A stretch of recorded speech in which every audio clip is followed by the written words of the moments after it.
Hey everyone, welcome to the labour law series for UPSC PFO exam. इस वाले वीडियो में हम payment of gratuity act 1972 complete करेंगे। This is the 8th video. Already 7 videos upload हो चुके हैं। लेबर लॉ की प्लेलिस्ट की लिंक तुम्हें वीडियो के डिस्क्रिप्शन में मिल जाएगी, यू कैन चेक आउट। और इस वाले वीडियो में हम payment of gratuity act complete करेंगे, ठीक है। और ये कंप्लीट कैसे करेंगे? ऑफिशियल गवर्नमेंट डॉक्यूमेंट से कंप्लीट करेंगे ताकि कोई भी चीज़ मिस ना हो, और इसको ऐसे कंप्लीट करेंगे ताकि हमारा कोई भी टाइम वेस्ट ना हो। Okay, so let's start. Okay, तो पेमेंट ऑफ ग्रेच्युटी एक्ट 1972 को स्टार्ट करते हैं। अब देखो, payment of gratuity act 1972 simple सा एक्ट है। इसमें कुछ ज़्यादा उस टाइप से प्रोविजन नहीं है कि जो ज़्यादा टफ हो या फिर जो अलग हो, जो तुमने सुने ना हो। पहली चीज़, ग्रेच्युटी होता क्या है? तो ग्रेच्युटी क्या होता है कि जो एम्प्लॉयमेंट किसी एम्प्लॉय का एम्प्लॉयमेंट जब खत्म होता है तो उसको एक लमसम अमाउंट प्रोवाइड किया जाता है एज अ रिवॉर्ड, ठीक है। रिवॉर्ड टाइप से उसको लमसम अमाउंट प्रोवाइड किया जाता है, उसे कहते हैं ग्रेच्युटी। अब ये पेमेंट ऑफ ग्रेच्युटी एक्ट 1972 कहाँ पे अप्लाई होगा? It will be applied to factories, mines, oil field, plantation, ports, इन सब जगह पर, शॉप्स एंड एस्टेब्लिशमेंट, इन सब जगहों पर ये एक्ट अप्लाई होगा। अब यहाँ पर जो इंपॉर्टेंट चीज़ है वो ये है कि यहाँ पर ये अप्लाई होगा, और हर उस शॉप और एस्टेब्लिशमेंट में अप्लाई होगा जहाँ पर 10 या 10 से ज़्यादा वर्कर्स काम करते हैं, ठीक है। याद रखना, 10 या मोर देन 10। आगे देखो, इस वाले सेक्शन में जो डेफिनेशन वाला सेक्शन रहता है, हमारा सेक्शन 2 डेफिनेशन वाले सेक्शन में ज़्यादा डेफिनेशंस वैसी है नहीं, ठीक है। तो इसलिए जो इंपॉर्टेंट है उनको पढ़ेंगे। इंपॉर्टेंट हमारी यहाँ पर है एक इंपॉर्टेंट डेफिनेशन, कंटिन्यूअस सर्विस, ठीक है। अब कंटिन्यूअस सर्विस के लिए पूरा एक सेक्शन दिया गया, सेक्शन 2A, उसको उस सेक्शन से पढ़ेंगे। यहाँ पे दो चीज़ इंपॉर्टेंट है, कंटिन्यूअस सर्विस क्या होती है और कंट्रोलिंग अथॉरिटी, ये दोनों चीज़ें इंपॉर्टेंट है। आगे देखो, अब देखो यहाँ पे इंपॉर्टेंट है हमारे लिए फैमिली की डेफिनेशन। यहाँ पर अब फैमिली की डेफिनेशन कब आती है? जब जैसे मानो पेमेंट ऑफ ग्रेच्युटी की पेमेंट करनी है, पर जो एम्प्लॉय है उसकी डेथ हो जाती है, तो उसके बाद जो नॉमिनी होता है वो फैमिली से होता है, तो फैमिली की डेफिनेशन पता होना जरूरी है। तो मेल एम्प्लॉय के केस में कौन कौन आएगा? देखो, मेल एम्प्लॉय है तो उसकी वाइफ हो गई, ठीक है, उसके बच्चे हो गए, उसके डिपेंडेंट पेरेंट हो गए, उसके मेल एम्प्लॉय के डिपेंडेंट पेरेंट्स हो गए, एज वेल एज उसकी वाइफ के डिपेंडेंट पेरेंट्स हो गए, उसका प्री डिसीज सन है, अगर उसका कोई लड़का है जो मर गया है, उसके बच्चे और उसकी विडो, ये चीज आएंगी। सेम केस जाएगा हमारा फीमेल एम्प्लॉय के लिए। तो ये डेफिनेशन इंपॉर्टेंट है। फैमिली कौन कौन आते हैं फैमिली में, एक बार देख लो। वाइफ हो गई, उसके बच्चे हो गए, ठीक है, चाहे मैरिड हो या अनमैरिड दोनों आएंगे। उसके डिपेंडेंट पेरेंट्स हो गए, उसके वाइफ के डिपेंडेंट पेरेंट्स हो गए, उसके जो सन है जिसकी डेथ हो गई, उसकी विडो और उसके चिल्ड्रन, ठीक है, ये सब आएंगे फैमिली में।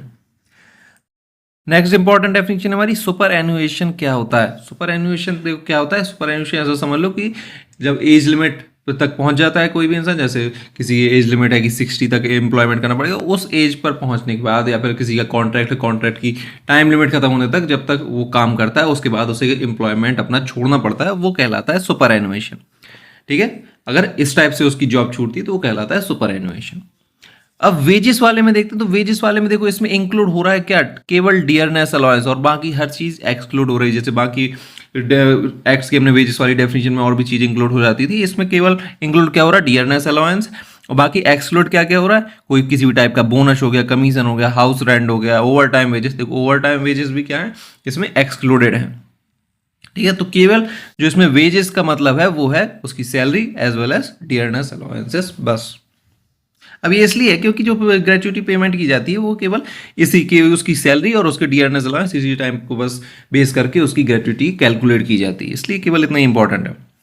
अब देखो ये वाला सेक्शन बहुत इंपॉर्टेंट है, कंटिन्यूअस सर्विस। अब कंटिन्यूअस सर्विस क्या होती है? कंटिन्यूअस सर्विस जैसा कि पता चल रहा है हमें, इसके नाम से पता चल रहा है कि कंटिन्यूअस सर्विस क्या होती है, लगातार सर्विस। अब देखो लगातार सर्विस मतलब ऐसी सर्विस जहां पर एम्प्लॉय जो है वो लगातार काम कर रहा है, और उसमें केवल उस टाइप की छुट्टी ले रहा है, उस दिन बस काम नहीं कर रहा है, जो कि उसमें रूल्स के अंदर में अलाउड है, ठीक है। अलाउड मतलब कि अनइंटरप्टेड सर्विस प्रोवाइड कर रहा है, और केवल सर्विस में केवल छुट्टी तब की ले रहा है जब वो सर्विस के रूल्स के अंदर अलाउड है, ठीक है। इसके बारे में और आगे पढ़ें, बस इतना समझ लो कि कंटिन्यूस सर्विस मतलब लगातार सर्विस, वो कंटिन्यूस अनइंटरप्टेड सर्विस प्रोवाइड कर रहा है, उसे कहते हैं कंटिन्यूस सर्विस। अब ये इंपॉर्टेंट नहीं है, इंपॉर्टेंट है हमारे लिए ये कि कंटिन्यूस सर्विस, अगर सेक्शन 1 के अंदर की डेफिनेशन में कंटिन्यूस सर्विस नहीं हो रही, तो उस कंटिन्यूस सर्विस को कैलकुलेट करने के लिए ये रहता है कि अगर वो इंसान that employ is working below ground मतलब ग्राउंड लेवल के नीचे, मतलब माइंस वगैरह में, तो वहाँ पर अगर वो काम कर रहा है तो एटलीस्ट उसे 1 ईयर में 190 डेज काम करना पड़ेगा, तब उसकी जो सर्विस है वो कंटिन्यूस सर्विस कहलाएगी। और इन एनी अदर केस 240। ठीक है, तो 2 नंबर याद रखना, 190 और 240। 190 अंडरग्राउंड काम करने में, ब्लो ग्राउंड काम करने में, और 240 इन एनी अदर केस। ये होता है ईयरली, जब हम ईयरली लेंगे। ठीक है, 1 ईयर का लेंगे। अगर 6 मंथ का लेंगे तो 6 मंथ में इसका हाफ हो जाएगा, 9 मंथ 95 डेज हो जाएंगे फॉर ब्लो ग्राउंड, और 120 डेज हो जाएंगे in any other case. Clear है, ये दोनों डेटा याद रखना। अब इसमें देखो कौन कौन से डेज हैं जो कि इसमें इंक्लूड किए जाएंगे। कंटिन्यूस सर्विस जैसी वो बात कर रहे थे कि कंटिन्यूस सर्विस में कौन कौन से डेज इंक्लूड किए जाते हैं। तो पहला, जहां पर वो किसी भी इंडस्ट्रियल स्टैंडिंग ऑर्डर के अंडर, रूल्स के अंडर में वो छुट्टी लेने के लिए अलाउ हो। दूसरा, ऐसी टाइम पे वो लीव लिए हो जिसमें उसको फुल वेजेस मिल रहे हैं, मतलब जो उसकी फुल वेज वाली लीव्स होती हैं वो वाली इसमें इंक्लूड होंगी, मतलब उसके अंदर की छुट्टी अलग से नहीं की जाएगी, वो कंटिन्यूस सर्विस में ही इंक्लूड होंगी। उसके बाद temporary disablement cause by accident, ये भी इसी में आएगा। मैटरनिटी लीव कितने वीक्स तक की, 12 वीक से ज़्यादा नहीं होनी चाहिए। अब देखो ये अगला सेक्शन है हमारा, अगला सब सेक्शन है सीजनल एस्टेब्लिशमेंट के केस में। देखो ये सब जो थे ये नॉर्मल एस्टेब्लिशमेंट के केस थे। अब सीजनल एस्टेब्लिशमेंट के केस में क्या होता है, सीजनल एस्टेब्लिशमेंट के केस में उसको एटलीस्ट जितने दिन तक काम चला है उसमें not less than 75% number of days में उसने काम किया हो। ठीक है, उसने अनइंटरप्टेड सर्विस प्रोवाइड की हो, कितने, 75% डेज में, तब उसकी जो सर्विस है वो कंटिन्यूस सर्विस कहलाएगी। ठीक है, तो ये डेटा तुम्हें याद रखना है। ये वाला डेटा हो गया 190 240 वाला, और दूसरा ये वाला डेटा तुम्हें याद रखना है सीजनल एस्टेब्लिशमेंट। ठीक है, सीजनल एस्टेब्लिशमेंट याद रखना है, सीजनल एस्टेब्लिशमेंट के केस में 75% डेज में काम करना चाहिए उसे। क्लियर है, आगे देखो। अब पेमेंट ऑफ ग्रेट्युटी एक्ट का अगला सेक्शन है हमारा कंट्रोलिंग अथॉरिटी। जो एप्रोप्रिएट गवर्नमेंट है वो एक कंट्रोलिंग अथॉरिटी को अपॉइंट करेगी जो कि इसके एडमिनिस्ट्रेशन के लिए रिस्पॉन्सिबल होगी। ठीक है, तो जो ग्रेजुटी पेमेंट के लिए जो रिस्पॉन्सिबल होती है अथॉरिटी, वो कौन है, ये कंट्रोलिंग अथॉरिटी। क्लियर है, आगे देखो। पेमेंट ऑफ ग्रेजुटी, अब ग्रेजुटी की पेमेंट कब की जाएगी। अब देखो इसके लिए एक टाइम लिमिट है, ठीक है, कि जो कंटिन्यूस सर्विस होनी चाहिए वो एटलीस्ट होनी चाहिए कितनी, 5 ईयर्स की। पर इसमें एक एक्सेप्शन है, तो जो ग्रेजुटी पेमेंट की जाएगी वो कब कब की जाएगी, ऑन सुपर एनुएशन, ठीक है, ऑन हिज रिटायरमेंट, और तीसरा ऑन हिज डेथ और डिसेबलमेंट। अब जब डेथ और डिसेबलमेंट का केस होगा तो उसमें ये कंटिन्यूस सर्विस 5 ईयर्स की जरूरी नहीं है। ठीक है, ये एक्सेप्शन आएगा कि completion of continuous service of 5 year is not required in case of death और डिसेबलमेंट। ठीक है, अब ये पेमेंट जब डेथ और डिसेबलमेंट होगा, डेथ हो जाएगी अगर मानो, या फिर कुछ और होगा, या फिर इनमें से कोई सी होगी, तो जो ग्रेच्युटी पेमेंट होगी वो इंसान को पेमेंट की जाएगी, पर अगर डेथ ही हो गई उसकी तो फिर वो किसी पेमेंट की जाएगी, उसे उसके नॉमिनी को पे करी जाएगी। ठीक है, अब इन केस उसका जो नॉमिनी है, ठीक है, जो उसने नॉमिनेशन किया है, उसका कोई नॉमिनी है तो नॉमिनी को पे किया जाएगा। अगर कोई नॉमिनेशन नहीं है तो लीगल एयर जो उसका वंश है, जो उसके फैमिली वाला मेंबर है, उसको पे किया जाएगा। अगर वो एयर जो है वो माइनर है, तो माइनर है तो उसे वो फिर वो जो कंट्रोलिंग अथॉरिटी है वो किसी बैंक में उसको डिपॉजिट कर दी जाएगी, और फिर उसके बाद जब वो माइनर से मेजर हो जाएगा तो उसको वो पेमेंट दे दी जाएगी। ये होता है इसका नियम। ठीक है, दिस इज द रूल। अब कंप्लीट सर्विस जो ग्रेच्युटी कैलकुलेट की जाती है वो कैलकुलेट कैसे की जाती है, at the rate of 15 days wages के बेसिस पे कैलकुलेट की जाती है, नॉर्मल वेजेस में, नॉर्मल सर्विस में, और सीजनल एस्टेब्लिशमेंट में कैलकुलेट की जाती है at the rate of 7 days wages for each season. इस टाइप से कैलकुलेट की जाती है नॉर्मल, ये दोनों नंबर याद रखना, at the rate of 15 days wages in normal employment, और जब सीजनल एस्टेब्लिशमेंट रहेगा तो उसमें at the rate of 7 days wages. इस टाइप से ग्रेच्युटी पेमेंट कैलकुलेट की जाती है। ठीक है, ये सब चीज़ जो इंपॉर्टेंट है ये नोट डाउन करते जाना। आगे देखेंगे जो अमाउंट ऑफ ग्रेच्युटी है, ये वाला सेक्शन देखो, इससे क्वेश्चन बना था पिछले साल नहीं, मतलब 2 पेपर, मतलब 2021 में शायद इससे क्वेश्चन आया था इसी सेम सब सेक्शन से, कि जो total amount of gratuity payable है वो कितनी है, उसकी लिमिट, अपर लिमिट कितनी है। तो इस एक्ट के अंदर it is the limit is 3,50,000।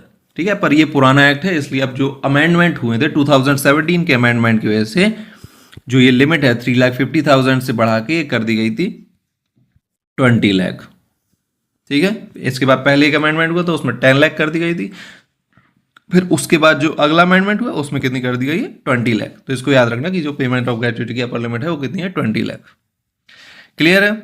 आगे देखो, अब जो ग्रेच्युटी पेमेंट है इसको फोरफीट भी किया जा सकता है, होली पूरा का पूरा उसको हटाया जा सकता है या फिर पार्शली उसको हटाया जा सकता है। It can be forfeited partially as well as wholly. कौन कौन से केस में, दोनों केस याद रखना।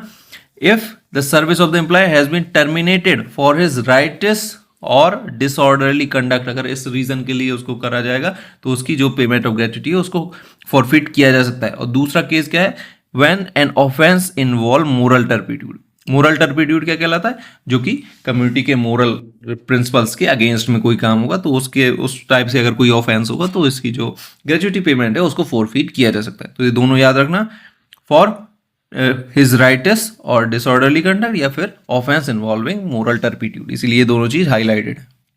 ठीक है। अब देखो ये जो हाईलाइटेड वाला पीडीएफ है ये तुम्हें टेलीग्राम चैनल पर मिल जाएगा। टेलीग्राम चैनल की लिंक तुम्हें वीडियो के डिस्क्रिप्शन में मिल जाएगी। आगे देखो, तो नेक्स्ट जो है हमारा वो है कंपलसरी इंश्योरेंस। देखो कंपलसरी इंश्योरेंस कैसी, सुन लो कि कोई भी इस्टेब्लिशमेंट है उसे कंपलसरी इंश्योरेंस लेना जरूरी है ग्रेच्युटी के लिए। किससे, life insurance corporation of India से। अगर वो नहीं लेगा तो उसको जो बाकी जो इस एक्ट के अंदर प्रोविजंस के अंदर जो और भी कुछ बेनिफिट्स मिलने हैं वो सब चीज़ें नहीं मिलेंगी। ठीक है, उसको रजिस्टर ही नहीं किया जाएगा। तो कंपलसरी इंश्योरेंस लेना जरूरी है, किससे, life insurance corporation of India से। पर यहाँ पर एक एक्सेप्शन है, अगर कोई इस्टेब्लिशमेंट जहाँ 500 या 500 से ज़्यादा वर्कर्स काम कर रहे हैं वो एक ग्रेच्युटी फंड पहले से बना के रखा है उसने, तो उसे इन सब चीज़ों के लिए अप्लाई करने की जरूरत नहीं है। ठीक है, और अगर नहीं करेगा तो then the no employer shall be registered under the provision of this section unless he has taken an insurance under sub section 1। अगर उसने इंश्योरेंस नहीं लिया है तो उस एम्प्लॉयर को रजिस्टर नहीं किया जाएगा। ठीक है, आगे देखो, यहाँ पे हमारे यहाँ पे इंपॉर्टेंट नहीं कुछ, हमारा जो इंपॉर्टेंट है यहाँ पे देखो, पावर टू एग्जाम किसके पास रहती है, अप्रोप्रिएट गवर्नमेंट के पास रहती है, हमेशा से है, हर एक्ट में ही रहेगा। यहाँ नॉमिनेशन में देखो, ये नॉमिनेशन वाला सेक्शन इंपॉर्टेंट है हमारे लिए।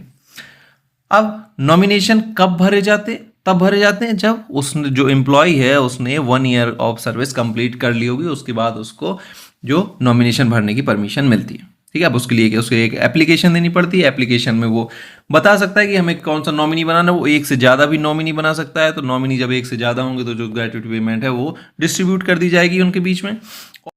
यहाँ पर फैमिली इंपॉर्टेंट है। फैमिली इंपॉर्टेंट क्यों, क्योंकि जब भी ग्रेच्युटी पेमेंट की जाती है तो उसके लिए जो नॉमिनी होता है वो फैमिली से ही लिया जाना चाहिए। अगर उसकी फैमिली के अलावा किसी और का नॉमिनी सेट करेगा, वो अपॉइंट करेगा, नॉमिनेट करेगा, तो उसे कैंसिल कर दिया जाएगा, इट शैल बी वॉइड। अगर at the time of the nomination भरने के टाइम पे उसकी कोई फैमिली नहीं है तो जब कोई फैमिली हो जाएगी तो उसे फैमिली के नाम पर करना पड़ेगा। ठीक है, जितनी जल्दी हो सके। इन सब चीज़ों के लिए उसे क्या करना पड़ेगा, एम्प्लॉयर को उसकी एप्लीकेशन प्रोवाइड करनी पड़ेगी। अब ये इस वाले सेक्शन 7 में ये वाला सब सेक्शन इंपॉर्टेंट है कि जो एम्प्लॉयर है उसको अमाउंट ऑफ ग्रेच्युटी पे करना पड़ेगा विद इन कितने, 30 days from the date it become payable. जब उसके वो जो ग्रेच्युटी पेएबल हो जाएगी उसके दिन से उसे विद इन 30 डेज उसको अमाउंट ऑफ ग्रेच्युटी पे करनी पड़ेगी। अगर वो डिले करेगा तो उसे फिर सिंपल इंटरेस्ट उसमें उस रेट पे जो कि चल रहा है उस रेट पे उसे प्रोवाइड करना पड़ेगा, उस ग्रेच्युटी अमाउंट पे सिंपल इंटरेस्ट। ठीक है, अब ये दोनों चीज इंपॉर्टेंट थे। बाकी यहाँ पे और भी चीज़ें हैं कि उसको पे नहीं करना पड़ेगा, अगर इंटरेस्ट पे नहीं करना पड़ेगा, और जो डिले है वो एम्प्लॉय की वजह से हो रहा है, ये सब चीज़ें। अगर वो पेमेंट, अब देखो यहाँ पर इंपॉर्टेंट है कि अगर कोई डिस्प्यूट हो रहा है, ठीक है, कि पेमेंट नहीं हो पा रही, तो एप्लीकेशन किसको भेजी जाएगी, कंट्रोलिंग अथॉरिटी को दी जाएगी।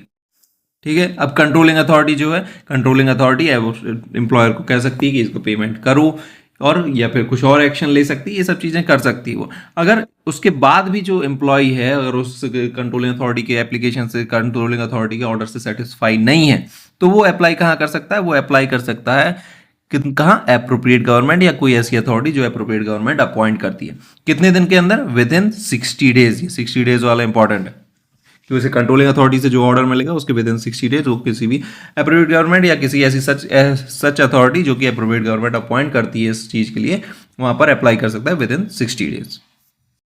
ठीक है, आगे देखो, यहाँ पर जो सेक्शन 7A है इसमें इंस्पेक्टर है। इंस्पेक्टर वाला हर एक्ट में सेम रहता है, पूरा रिपीटेड प्रोविजंस हैं। ये उसकी ड्यूटीज पूरी, हर एक ड्यूटी जो है पूरी रिपीटेड है।